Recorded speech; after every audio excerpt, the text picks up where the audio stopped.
All right, here we go. Let's check out this Dev Insights Season 22 Abilities and Armor Changes Preview, written 2 hours ago by the Destiny 2 dev team.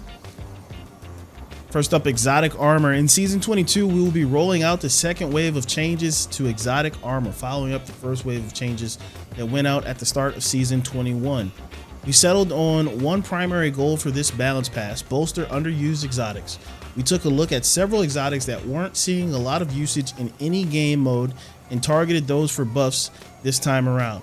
In the process of doing so, we identified a few previously changed exotics that needed further tweaks. Across the board, these changes are largely positive and should make the exotics more useful and more powerful. With that goal in mind, here are the changes we're making. Please note that unless otherwise specified, the following changes leave the rest of the exotic benefits intact. Hunters, Knucklehead Radar. Functionality of Foe Tracer exotic helmet has been completely removed from that exotic and added to Knucklehead Radar on top of its existing benefits. Wait. Say that again. The functionality of Foe Tracer exotic helmet has been completely removed from that exotic and added to Knucklehead Radar. Okay, so Foe Tracer is getting a complete rework. Foe Tracer. We took some cues from the popular monochromatic Maestro artifact perk for this one. When you deal damage with one of your abilities, you gain a damage bonus with weapons that have the damage types matching your subclass damage type. Additionally, when you defeat an enemy you've damaged with one of your abilities, either with another ability or with a weapon with a damage type matching your subclass type, you will spawn one of the collectible objects associated with your subclass, such as ionic traces or fire sprites. Interesting. That's very interesting. Lucky Raspberry. This exotic was a little too unreliable in its current form, so we're taking a crack at streamlining its energy gains while leaving some of its benefits intact. The exotic still expands the chaining capabilities of arc bolt grenades, but now, instead of basing the grenade energy gains on those chains, each time you damage an enemy with the lightning strikes from the jolted condition, as well as each time you pick up an ionic trace, you gain additional grenade energy. We've also given this grenade the intrinsic ability to stun overload champions. Now you don't have to jolt them and then trigger the jolt lightning strikes to stun them. Make these grenades more reliable tool against overload champions. Yo, Lucky Raspberry build incoming. We already have one. This is going to take it to the next level. This sounds like a great change. I hope it plays out as good as it sounds. We're going to get that energy back from ionic traces and just we can stun champs with it. Each time you damage with a lightning strike, as well as whenever you pick up an ionic trace. And I have a build that just constantly spawns ionic traces, so this is going to be fun. Renewal Grass. We've undone the previous nerfs to Dustfield grenade cooldowns when using this exotic. There we go. Renewal Grass. We're back on the menu. I don't know why they killed that exotic in the first place. Titans. Icefall Mantle, Doomfang Pauldrons, Path of the Burning Steps, and Eternal Warrior. Season 21 included some changes to Eternal Warrior and the Path of the Burning Steps. We added an escalating damage bonus to arc and solar weapons, respectively, when you get kills with those damage types. We like that this gave players another way to get surge-like bonuses, but the Eternal Warrior seemed to have the most reliable way to get up to tier 4 damage bonus. We've made some further changes to these perks to make them a little more reliable, while also expanding the functionality of 2 other exotics. Icefall Mantle grants an escalating bonus to stasis weapon damage when getting rapid stasis kills. When you activate your class ability, you immediately gain the highest tier bonus. That's interesting for Icefall Mantle. Doomfang Pauldron grants an... Wait. So if you have Icefall Mantle equipped and you activate your class ability, you automatically get highest tier damage bonus to your stasis weapon. Does that work in PvP? Is the question we should be asking. If so, that's going to be a nightmare. Doomfang Pauldrons grants an escalating bonus to void weapon damage when getting rapid void kills. When you get a void melee kill, you immediately gain the highest tier bonus. Interesting. Good change for Doomfangs. Path of Burning Steps, get a solar grenade kill. Now grants the highest tier solar weapon damage. So it's basically like Demolitionist. Not Demo. Adrenaline Junkie. And then Doomfang acts like Swashbuckler. Eternal Warrior. Since the exotic only grants the highest tier damage bonus automatically when your super ends, which is rare occurrence, the duration of the arc weapon damage bonus when your Fist of Havoc super ends has been extended to 30 seconds, up from 10 seconds in Season 21. So you get a huge damage bonus once you end your super. I imagine that goes away upon death, though. So that's the balance in PvP. ACDO feedback fence. The exotic got a complete mechanical rework and now ties into the armor charge system, increasing its versatility and making it more useful in scenarios where you might not be taking a lot of melee damage. With the new perk, which completely replaces the old, when melee hits give you an armor charge, you take reduced melee damage while you have that armor charge. Taking melee damage causes you to emit a burst of damaging arc energy that jolts targets, consuming your armor charge and dealing more damage based on the number of stacks consumed. Note that the damage dealt by the burst of arc energy should be comparable to its current damage for 0 to 3 stacks of armor charge. Interesting. Yeah, we'll have to try them. Hallowfire Heart. This exotic often stands in the shadow of the more ubiquitous Heart of Inmost Light. To remedy that, we've removed its base energy to solar abilities and replaced it with a perk that will let you build more into sunspots. We think you'll be seeing many more sunspots on the battlefield as a result. As for the perk that greatly increases your ability regen rate when your super is fully charged, we left that as is. Removed its base energy to solar abilities and replaced it. Okay. Interesting. Warlocks, Astrocyte Verse, edited on 8/9/23. Okay, so they edited it since they released it. We've added 2 more pieces of functionality to this exotic. Enemies near you when you blink become volatile. Wow! Additionally, when you're using the Nova Warp Super, the Dark Blink ability no longer consumes super energy. Whoa! So you just make enemies volatile by blinking near them. That ought to be fun. That sounds fun. Geomax Stabilizers. While we've often heard calls to restore the perk that let you top off your super energy by sprinting, the legacy of that incentive still creates some pretty silly play patterns. Instead, we wanted to give players a way to get more super energy no matter how charged their super is. Now picking up an ionic trace while wearing this exotic will grant Guardians additional super energy. That sounds fun. I have a build in mind for that. Wings of Sacred Dawn. Leaning into the orbital weapons platform fantasy, we wanted to help players have a way to stay aloft longer, especially in target-rich PvE environments. Typically, reloading was the main cause for the float to end. This exotic now automatically reloads solar weapons, including the weapon you are holding, from reserves each time you get a kill while aiming down sights. Try this one out with Xenophage. Ooh, that sounds fun. You rain Xeno fire down on enemies? That sounds fun. I like these changes to these exotics. Winter's Guile. Due to the nature of the Stasis Warlock's melee ability, this exotic was previously a disappointing choice for that subclass. We've added a new perk to this one specifically for when you are playing your Stasis subclass. Now combatants encased by your Penumbral Blast melee will automatically shatter after a short delay. Interesting. As with any changes we make, we're going to be watching the data and your feedback carefully, and we may make additional tuning changes accordingly. We're already working on the next round of exotic armor tuning for future seasons, so stay tuned. When do these go into effect? Are these already? Did it say when these go into effect? In season 22. Okay, so next season. I can't wait to try these. Abilities preview. Hey folks, Combat Gameplay team here to run through the ability changes coming with season 22 later this month. Before we get into the actual changes, let's go over our goals for this release. Reduce the uptime and potency of barricade abilities, particularly in high-level PvP activities. Reduce the potency of Striker Titan in high-level PvP activities, both in neutral game and when supers come up. Correct the one-size-fits-all nature of Suspend in the combat sandbox. Rebalance our Strand fragments suite to bring up some underperforming options and normalize the potency of overperformers.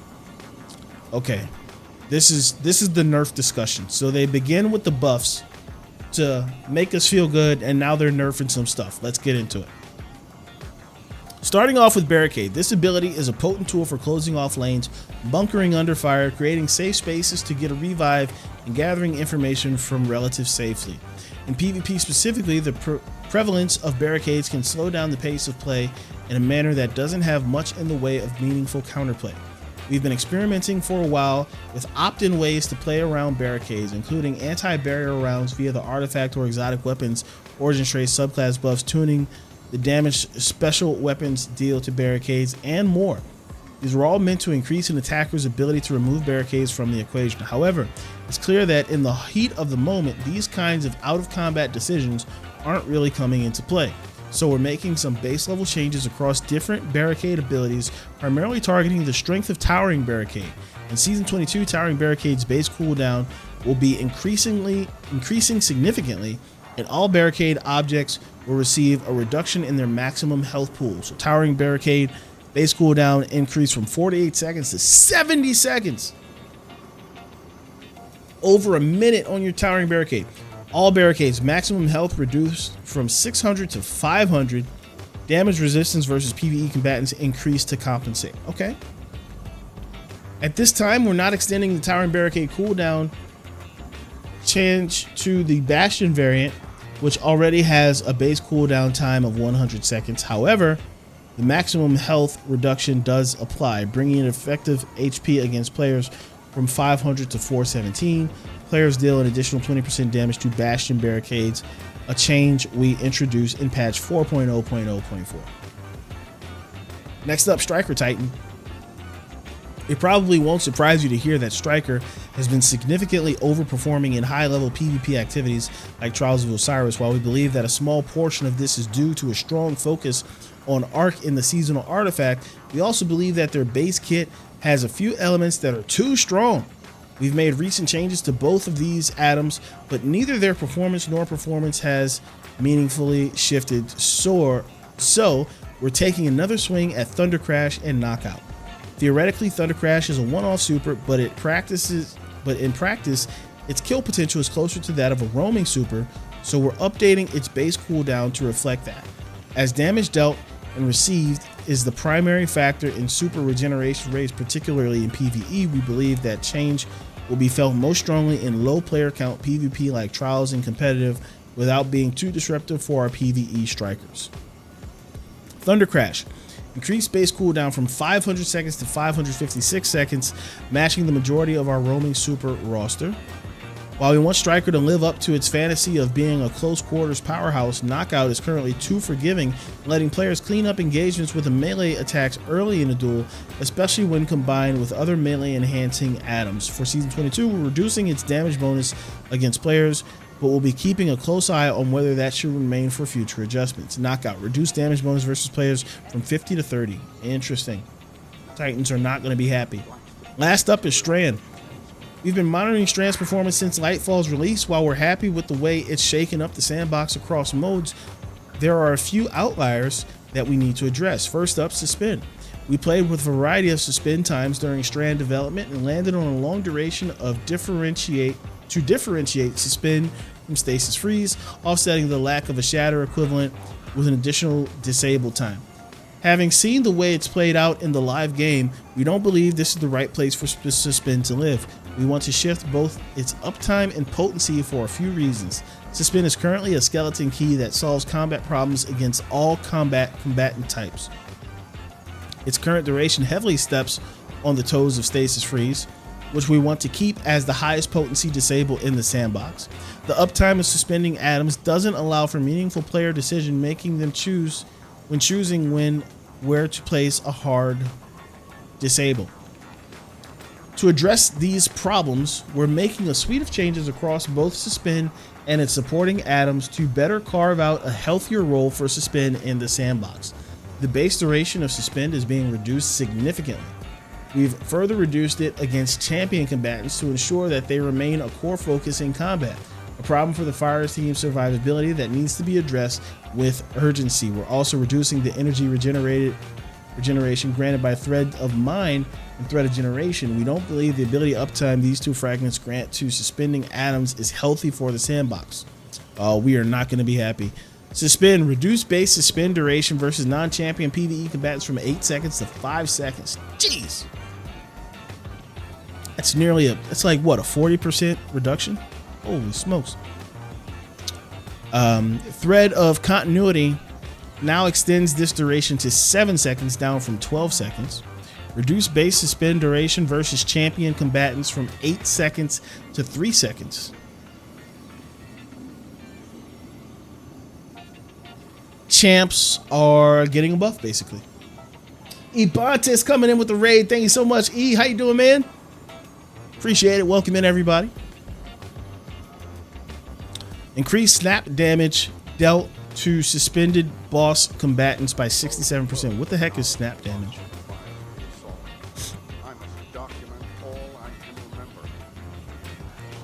Thread of Mind. Reduce class energy gain based on the tier of the defeated target. Minor combatants reduced from 15 to 10%. Major combatants and players reduced from 25 to 15%. Bosses, champions, and mini bosses reduced from 50 to 25%. Thread of Generation. Reduce the overall energy gain per damage event against PvE combatants by about 20%. Leave Thread of Generation alone. How dare you? How bloody dare you, mate? Can we get a shout out for E? Thank you. Welcome in, Raiders. Hope you had a good stream, Ebontes. Rebalance the energy gain multiplier across primary weapon archetypes. We wanted to bring the enemy gains for dealing damage with precision weapons and fully automatic weapons closer together. Overall, we've reduced the efficiency of fully automatic primary weapons and increased the efficiency of precision primary weapons to compensate. In combination with these changes to suspend, we want to shift some of that potency to other Strand atoms to allow for more diverse options for Strand users. In particular, we're increasing the power of Threadlings and Sever in PvE, and increasing the availability of Tangles across all modes. Threadlings increase Threadling damage versus PvE combatants by 30%, so my Warlock Threadling build got stronger. Tangles reduce Tangle creation cooldown time from 15 seconds to 12 seconds. Nice. Sever, PvE combatants affected by Sever now have their outgoing damage reduced by 40% versus 30%. Okay. So they significantly nerfed Suspend and significantly buffed everything else. We're also taking this opportunity to address feedback on the handful of Strand abilities and aspects. The Threadrunner Silk Strike Super is a bit unforgiving in the live game, particularly in PvP, so we've made some small changes to improve its usability. We'll continue to monitor its performance and make changes as necessary. Silk Strike. Increase Silk Strike damage resistance from 40 to 45%. Reduce suppression time between Silk Strike Super air attacks. Reduce vertical lift provided by Silk Strike heavy air attack to reduce instances of missing the primary target. While the Threadrunner's Threaded Spectre aspect is performing well in PvP, we felt it needed a little TLC in PvE. It should now be much more effective in PvE as it will hold enemies' attention longer, and the casting Hunter is now effectively invisible to enemies for a couple seconds after creating the clone. Nice. Threaded Spectre. Increase Threaded Spectre lifetime from 10 to 12 seconds. Increase Threaded Spectre health versus PvE combatants. Threaded Spectre now takes longer to detect nearby PvE combatants at the beginning of its lifetime. PvE combatants now more consistently focus on Threaded Spectre instead of the Hunter. Ally players no longer have reticle magnetism toward Threaded Spectre. The Broodweaver's The Wanderer aspect is strong when thrown, but it was somewhat hard to use in more difficult situations, making it dangerous to leave the safety of cover to grab a tangle. While this aspect is equipped, destroying a tangle with your weapon will now weave the Wanderer, which surges upward and detonates, suspending any nearby enemies. We've also increased the Wanderer's detonation range and damage. The Wanderer destroying a tangle now creates a delayed suspending detonation. Increased suspend detonation radius from 6 to 7 meters against PvE combatants. Increased thrown Wanderer tangle detonation damage to match standard tangle detonations. Nice. Painful day for my Titan suspend build. I know, right? They got taken out. They got taken down hard. We heard consistent feedback that the Strand grapple melee wasn't working as players intended, particularly for hunters and warlocks with ranged melee abilities. Now, pressing your melee input consistently activates the grapple melee lunge instead of activating your charged melee. Grapple melee always takes priority when active, regardless of whether or not the target is within range. There we go. So everyone effectively has a shoulder charge now. As mentioned above, while shifting some of the power of Suspend to other Strand atoms, we took the opportunity to make some of the Strand fragments that correspond to Threadlings and 7 more attractive picks. We also made a small change to increase the ease of use of Thread of Wisdom. Thread of Propagation now grants plus 10 strength. Thread of Continuity no longer grants plus 10 strength. Thread of Wisdom no longer requires a precision kill to activate. Oh, I like that a lot. Thread of Isolation reduced the number of precision hits required to activate by an average of about 30%, varies by weapon archetype. Thread of Rebirth, the number of created Threadlings now increased based on the tier of the defeated target. Minor combatants equal 1, elite combatants or players equal 2, boss champion or mini boss combatants equal 3. All this is coming in Season 22 and some more changes too. Tune in on launch day for a full list of changes and bug fixes, including a fix for Celestial Fire's Scorch not activating melee perks like Sun Bracers. While Season 22 is getting locked in, we're working on a suite of Season 23 changes as well. We'll have more to share about Season 23 at a later date, but in the meantime, we'll be keeping an eye out for your feedback on all of these Season 22 changes. So there we have it. That's the latest ability and exotic article from the Bungie dev team, Dev Insights. Yeah, this is great. So let me know what you think about it in the comments. If you're watching on YouTube, go ahead and subscribe, like the video. And if you want to watch me when I read these live, you can always follow me on Twitch, twitch.tv/d_flawless. But until next time, peace out. I love you. Bye-bye.